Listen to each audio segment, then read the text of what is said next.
বান্দাদের হেদায়েত করার জন্য যুগে যুগে লক্ষ লক্ষ নবী রাসূলগণ পৃথিবীর মধ্যে প্রেরণ করেছেন। সর্বশেষ নবী মুহাম্মদুর রাসূলুল্লাহ সাল্লাল্লাহু আলাইহি ওয়াসাল্লাম ঘোষণা করেছেন, নবীজি ঘোষণা করেছেন, আমার পর এই কাজ কিন্তু আলেমরা করবে। আলেমরা হলো আমি নবীর ওয়ারিস। ইন্নাল উলামা ওয়ারাসাতুল আম্বিয়া, এর আমার উম্মতের দল।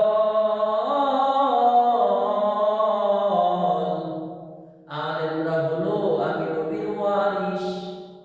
আলেমরা দ্বীনের কাজ করবে, দ্বীনের খেদমত করবে, মানুষদেরকে নামাজের দিকে ডাকবে, নামাজের দাওয়াত দিবে। আলেমদেরকে এই ইলমে নববী, ইলমে ওহী দান করা হয়েছে। ইলমে ওহীর একটি মূল্যায়ন আল্লাহ তাআলা করেছেন। এজন্য রব্বুল আলামিনের পবিত্র কোরআনে হাকীম জানিয়েছে, আল্লাহ তাআলা জানান, বান্দারা ইন্নামা ইয়াখশাল্লাহা মিন ইবাদিহিল উলামা, আমার বান্দাদের মধ্যে একমাত্র আলেমরা হলো আমি আল্লাহর কাছে মনোনীত। আলেমরা আমি আল্লাহর কাছে মনোনীত বান্দা।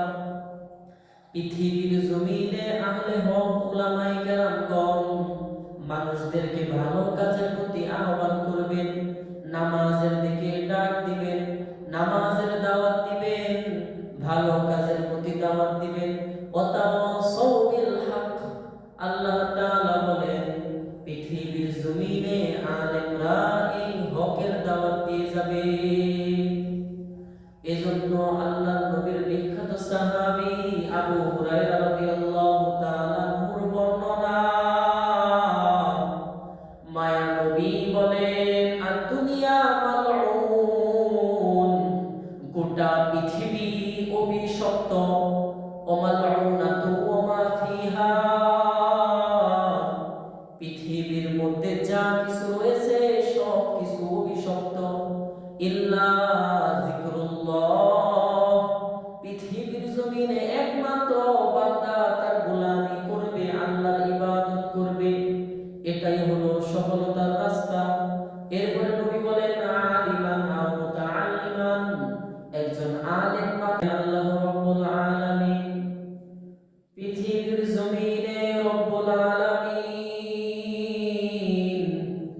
একমাত্র মানুষদেরকে সৃষ্টি করেছেন তার ইবাদত করার জন্য। ইবাদত করবে, আল্লাহ ছাড়া অন্য কারো ইবাদত করা চলবে না। রব্বুল আলামিনের পবিত্র কালামের ঘোষণা, ওমা খালাকাতুল জিন্না ওয়াল ইনসা ইল্লা লিয়াবুদুন, হে আমার বান্দারা, একমাত্র আমি আল্লাহর ইবাদত করতে হবে, আল্লাহ ছাড়া অন্য কারো ইবাদত করা চলবে না। রব্বুল আলামিন বান্দাদের হেদায়েত করার জন্য যুগে যুগে লক্ষ লক্ষ নবী রাসূলগণ পৃথিবীর মধ্যে প্রেরণ করেছেন।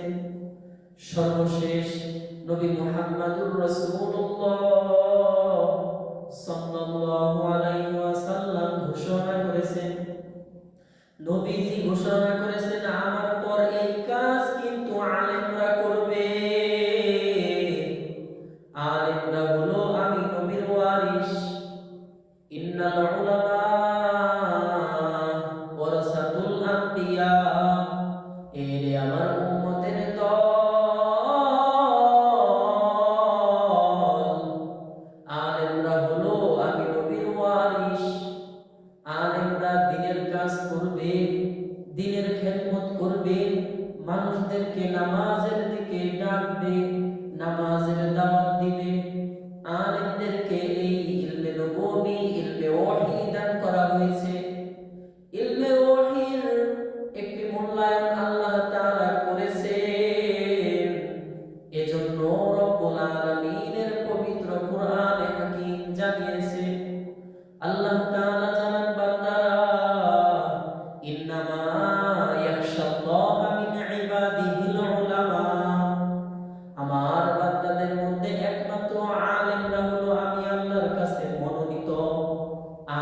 বান্দা, আমি আল্লাহর কাছে মনোনীত বান্দা। পৃথিবীর জমিনে আহলে হক উলামায়ে কেরামগণ মানুষদেরকে ভালো কাজের প্রতি আহ্বান করবেন, নামাজের দিকে ডাক দিবেন, নামাজের দাওয়াত দিবেন, ভালো কাজের প্রতি দাওয়াত দিবেন। ওয়াতাওয়াসাউ বিল হক। আল্লাহ তাআলা বলেন পৃথিবীর জমিনে আলেমরা এই হকের দাওয়াত দিয়ে যাবে। এজন্য আল্লাহর নবীর বিখ্যাত সাহাবী আবু হুরায়রা রাদিয়াল্লাহু তাআলা আনহুর বর্ণনা, মায়ার নবী বলেন আদ-দুনিয়া মালউন, গোটা পৃথিবী অভিশপ্ত, ওয়া মালউনাতু ওয়া মা ফিহা, পৃথিবীর মধ্যে যা কিছু রয়েছে সব কিছু অভিশপ্ত, ইল্লা যিকরুল্লাহ, পৃথিবীর জমিনে একমাত্র বান্দা তার গোলামি করবে, আল্লাহর ইবাদত করবে, এটাই হলো সফলতার রাস্তা।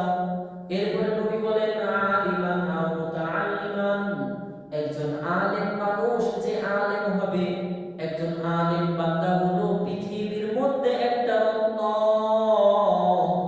মূল্যবান সম্পদ। হক্কানি আলেম সমাজ মানুষদেরকে ভালো কাজের প্রতি আহ্বান করবে।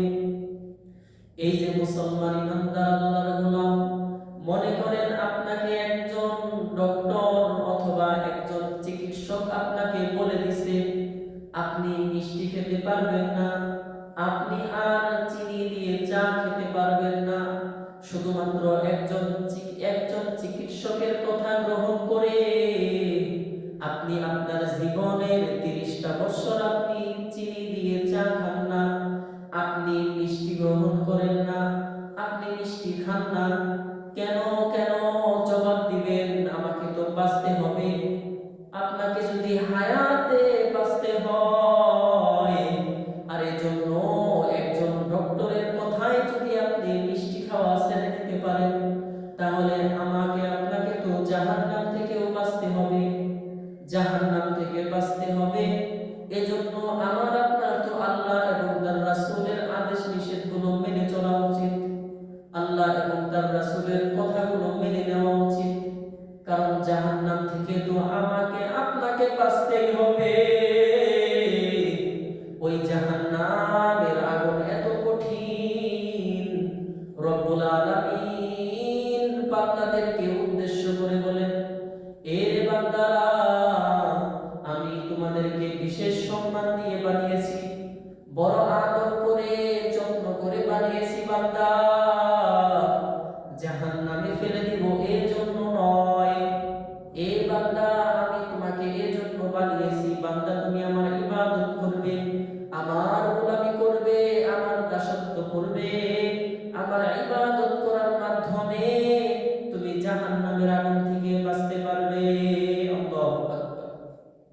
এজন্য রব্বুল আলামিন কালামে হাকিমের মধ্যে বড় সুন্দর করে বলেছে, কুরআনুল কারীমকে নিজ হাবিবের উপর নাযিল করে দিয়ে বলেন, ও আমার হাবিব, আপনি এই কুরআনকে তেলাওয়াত করে মুমিনদেরকে শোনান।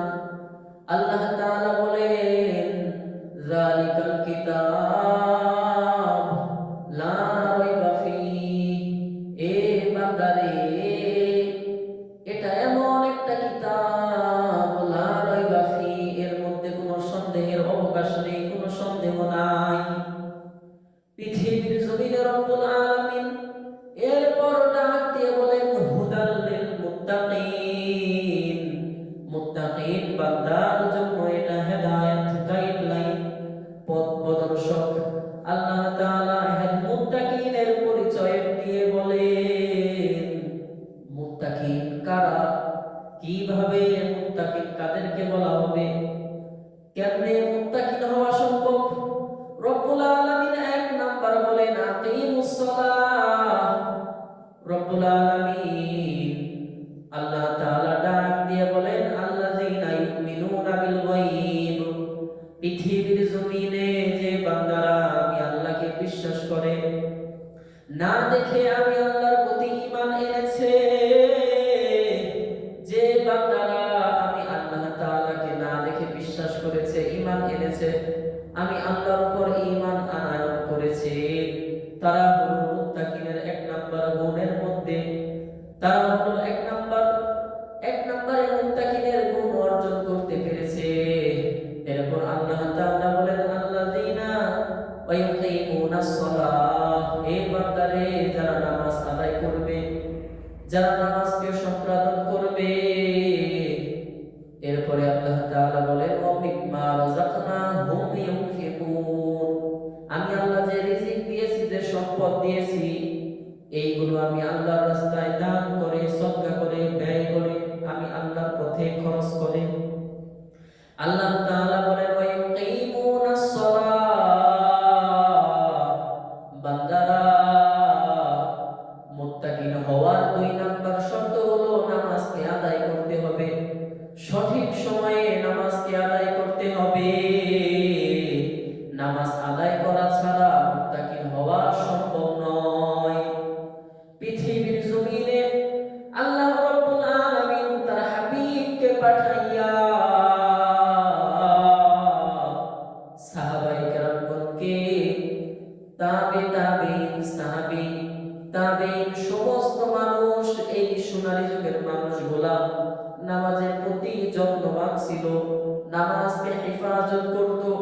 আল্লাহ তাআলার ঘোষণা হাফিজু আলাস সালাওয়াত, এর বান্দা নিজের নামাজের প্রতি যত্নবান হও, কারণ পৃথিবীর জমিন থেকে যেদিন তুমি হায়াত নামক দৌড় শেষ করে ফেলবে, কবরের জগতে চলে আসবে, বেনামাজের জন্য কবরটা জাহান্নাম, নাউজুবিল্লাহ, কবরটা জাহান্নামে পরিণত হইয়া যাইবে।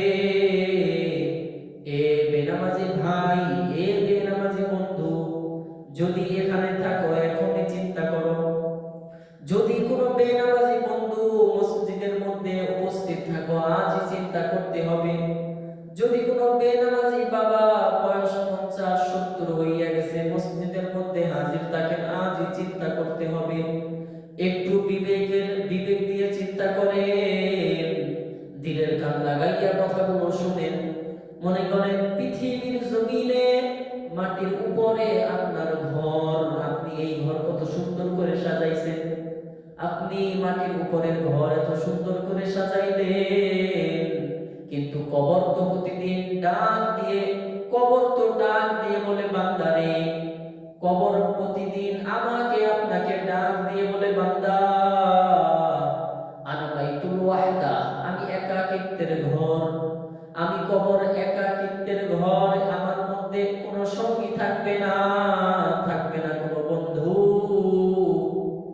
এ বান্দা, আমি কবরে আসার আগে তুমি একজন সাথী নিয়ে আইসো, একজন বন্ধু সঙ্গে করে নিয়ে আইসো, কারণ বান্দা মাটির উপরের ঘর তুমি যেখানে থাকবা 50 থেকে 70 বছর এত সুন্দর করে সাজাইলা, কিন্তু তোমার আমার তো মাটির নিচে একটা ঘর আছে, এই ঘরের নাম তো কবর। এই মাটির নিচের ঘর কিভাবে সাজাইবো? আমি আপনাকেও, আমি নিজেকে বলতেছি, আপনাদেরকেও বলতেছি, নিজেকে আমি নসিহত করতেছি, আপনাদেরকেও নসিহত করতেছি, অন্ধকার কবরের মধ্যে কিভাবে থাকবো? একাকিত্বের ঘর আমি আপনি কিভাবে কবরের মধ্যে রাত্রি যাপন করব? পৃথিবীর জমিনে যদি আমার আপনার কানের কাছে যদি একটা মাছি অথবা মশা চলে আসে, রাত্রের ঘুম হারাম হয়ে যায়, আমরা কয়েল জ্বালাই, মশারি টানাইয়া দেই, পৃথিবীর জমিনে একটা মশা, এ থেকে বাঁচার জন্য আমার আপনার এত সুন্দর আয়োজন। বাবারে, দিলের কান লাগায় কথাগুলো শুনবেন। পৃথিবীর জমিনে আমি 9 ঘন্টার জন্য, 8 ঘন্টার জন্য আমি আপনি ঘুমাই, আপনি 8 ঘন্টার জন্য ঘুমান, তার জন্য এত সুন্দর আয়োজন। কবরের মধ্যে লক্ষ লক্ষ বছর থাকতে হবে, কিয়ামতের ময়দান কায়েম হওয়া পর্যন্ত থাকতে হবে। কবরের বিছানা তো নিয়ে যাওয়া দরকার, আমার আপনার কবর তো সাজানোর দরকার। মাটির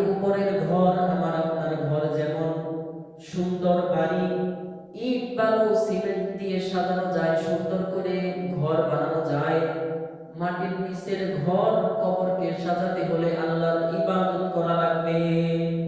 আল্লাহ তাআলা বলেন ইল্লা লিয়াবুদুন, এর বান্দারে আমি বান্দা, আমাকে আপনাকে আল্লাহ তাআলা বানাইছেন, আমাকে আপনাকে আল্লাহ তাআলা বানাইছেন ইবাদত করার জন্য। ইল্লা লিয়াবুদুন, একমাত্র আল্লাহ তাআলার ইবাদত করতে হবে। কারণ ইবাদত ছাড়া মাটির নিচে যে আমার আপনার ঘর রয়েছে কবর, এটা সাজানো সম্ভব নয়। মাটির উপরের ঘর এত সুন্দর করে সাজাইলাম, কিন্তু মাটির নিচের ঘরকে বান্দা কেন ভুলে গেল? আমি নিজেকে বলতেছি, আপনাদেরকেও বলতেছি, পৃথিবীর জমিনে আমার আপনার হায়াত 40-50 বা কারো 70-80 বছর, কিন্তু এই সামান্য সময়ের জন্য আমাদের এত আয়োজন। কিন্তু মাটির নিচে তো আমাকে আপনাকে ঘুমাইতে হবে। মাটির নিচেও তো আমার আপনার একটি ঘর রয়েছে, তার নাম কবর। কবরকে সাজাতে হলে অবশ্যই অবশ্যই আল্লাহর ইবাদত করতে হবে, আল্লাহর কোরআনের তেলাওয়াত করতে হবে, তাসবিহ করতে হবে, নামাজ আদায় করতে হবে, যাকাত দিতে হবে, সামনে রমজান মাস রোজা রাখতে হবে। এইগুলো আল্লাহ তাআলার ফরজ বিধানগুলো মেনে নিতেই হবে। বান্দারে, আমল ছাড়া মাটির নিচের ঘর সাজানো সম্ভব নয়। তাহলে ওই কবরটা আমার আপনার জন্য জাহান্নাম হয়ে যাবে। নাউজুবিল্লাহ। আল্লাহ তাআলার কাছে ইস্তিগফার করেন, আল্লাহ তাআলার কাছে ক্ষমা প্রার্থনা করেন। मौत जिस दिन आ गई मुर्दा की हालत क्या हुई, रूह तुमसे उड़ गई मुर्दा की हालत क्या हुई। मौत जिस दिन आ गई मुर्दा की हालत क्या हुई, रूह तुमसे उड़ गई मुर्दा की हालत क्या हुई। जब मलाकुल मौत आवेंगे तुम्हारे सामने, फिर तुम्हें फुर्सत न मिलेगी लब हिलाने के लिए, फिर तुम्हें फुर्सत न मिलेगी लब हिलाने के लिए।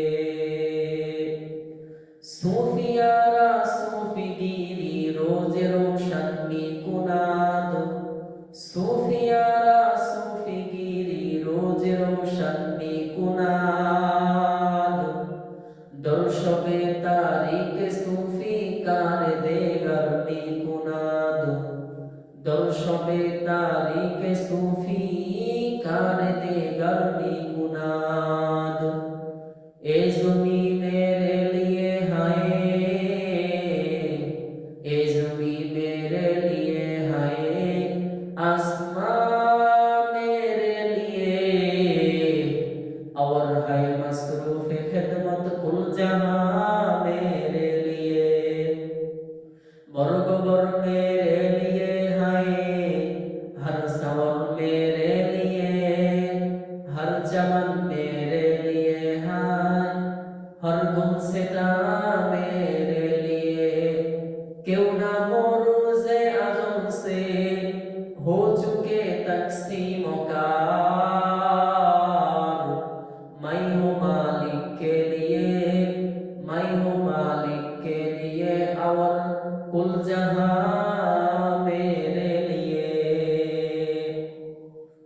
আলহামদুলিল্লাহ। এজন্য নবী আলাইহিস সালাম, এজন্য নবী আমার সহিহ বুখারী, এজন্য নবী আমার হাদিস শরীফের মধ্যে বলেন মান আহাব্বা সুন্নতি, যে বান্দা আমি নবীকে মুহাব্বত করলো, ভালোবাসলো, ফাকাদ আহাব্বানি, যে বান্দা।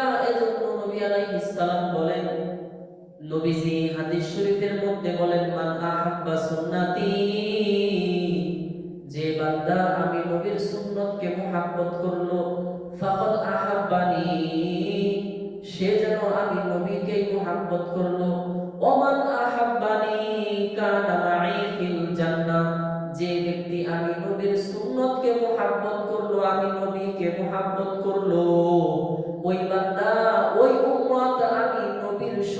জান্নাতে থাকবে। আল্লাহর নবীর সুন্নতকে আঁকড়ে ধরতে হবে, আল্লাহর নবীর সুন্নতগুলো মেনে নিতে হবে, আল্লাহর নবীর আদর্শগুলো মেনে নিতে হবে। রব্বুল আলামিন কালামে পাকের মধ্যে জানাইয়া দেন, লাকাদ কানা লাকুম ফি রাসূলিল্লাহি উসওয়াতুন হাসানাতুন লিমান কানা ইয়ারজুল্লাহা ওয়াল ইয়াউমাল আখির ওয়া যাকারাল্লাহা কাসীরা।